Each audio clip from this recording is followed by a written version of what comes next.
Greetings and welcome to the Wild Swans at Coole.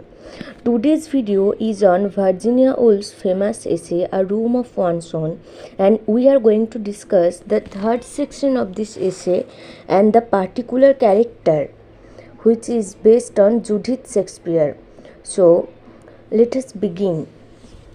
In her essay A Room of One's Own, Virginia Woolf mingles fact and fiction to show the reality of women in her contemporary time. So, A Room of One's Own is Woolf's, we can say, a feminist strategy to express her own view and to show the patriarchal Elizabethan world the importance of women or the power of women.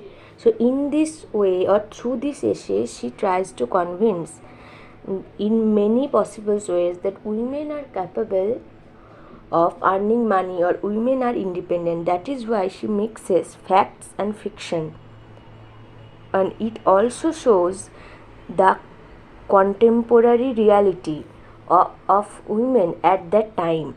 She introduces many fictional characters and Judith Shakespeare is one of them.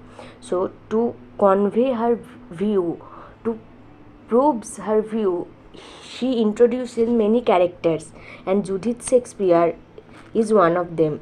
Basically, Judith Shakespeare is an imaginary character.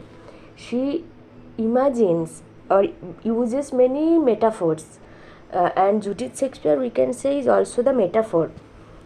So Judith Shakespeare is the imaginary sister of William Shakespeare. Woolf creates her in contrast to the real life Shakespeare to show how a woman with talent equal to Shakespeare would not be able to achieve the same success because of the structure of the society. So Judith Shakespeare, Woolf imagines that what if William Shakespeare had a sister, will she become that much successful the way Shakespeare is, or will she get all the facilities that Shakespeare gets if she was the sister, or if she was a female Shakespeare of, or what if Shakespeare was a female person, will he be able to achieve the same success? Woolf raises the question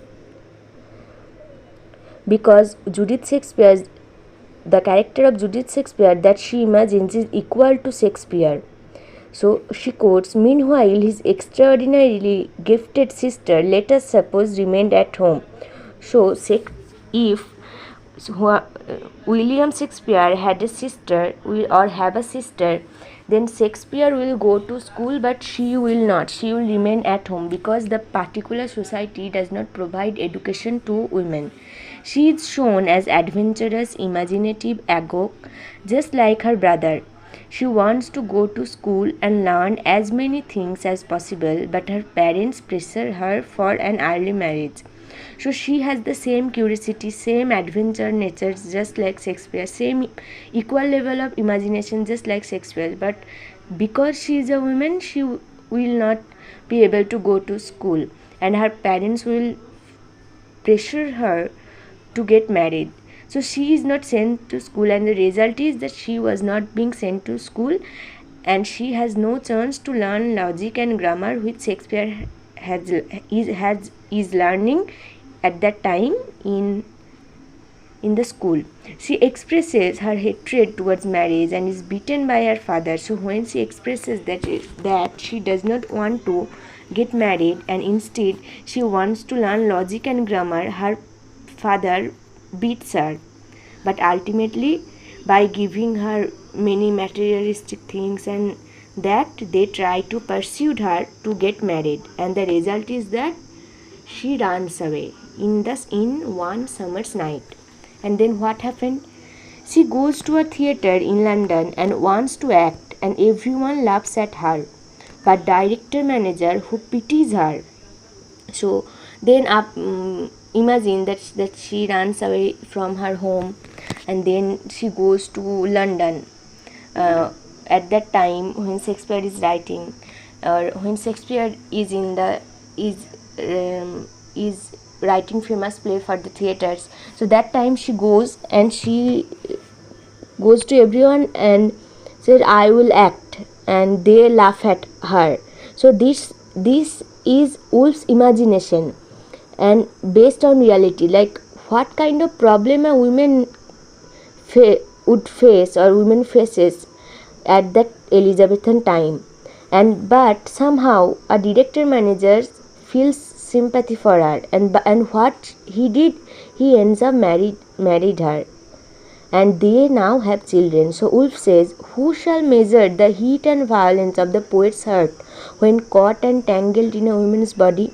So she runs away from home in order to be independent. But what happened? Ultimately she gets married, and now they have children. So what will happen to that girl who has a desire to become someone else but caught up in something, some other things?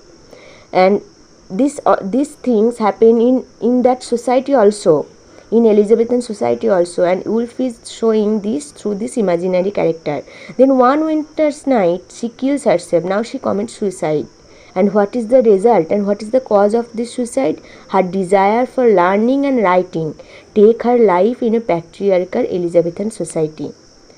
Now, it is hard not to feel the injustice of patriarchy on the female individual when Woolf recounts the abrupt end of Judith's life and her lowly resting place near a bus stop. So, after she dies, they buried her near a bus stop. The fiction of Judith allows Woolf to avoid arguing in the oppositional terms of the merits of men versus the merits of women. So, this fictional character Judith, it helps Woolf to argue that a meritful man is capable of showing her merit because society allowed him, but the same talented woman, the same meritful woman is not, because society does not cooperate towards her in that contemporary society of Elizabethan. Woolf wants her audience to join with her, acknowledging the countless women unable to attend the lecture because they are too busy washing dishes or putting the children to bed. So when Woolf delivers, so this essay, A Room of One's Own, is Woolf's lecture, what she delivers in a particular university. If I am not mistaken, the university is Oxford, I think. Just a second.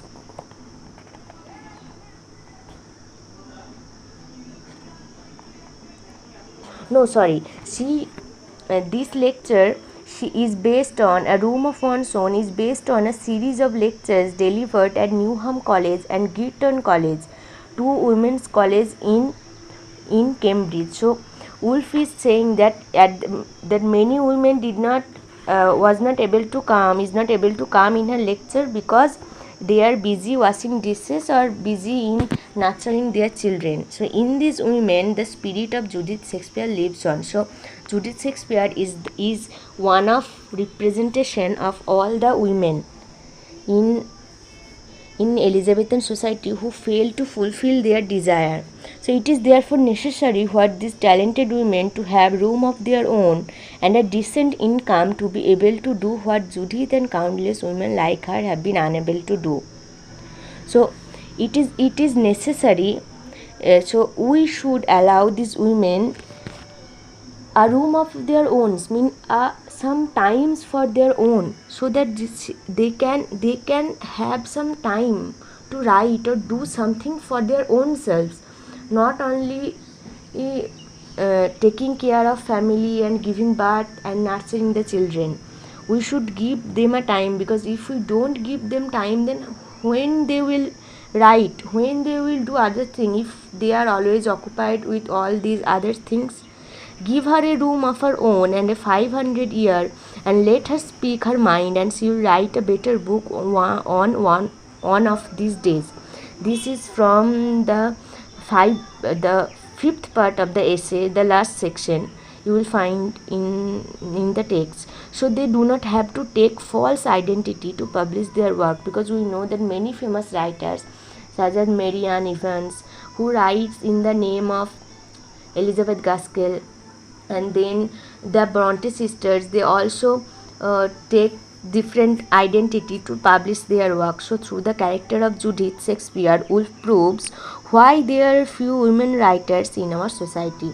And because of this result, now in the present 21st century, there are you will read very less books written by women, because women are busy in washing dishes and putting the children to bed, because they don't have the time of their own. So that is it for today's video, guys. If you have liked this video, please make sure to like, subscribe and share with your friends. Please check the description for the link that I have used for this essay. In the fourth stanza is something that I have taken from Google, so you will get the link in the description.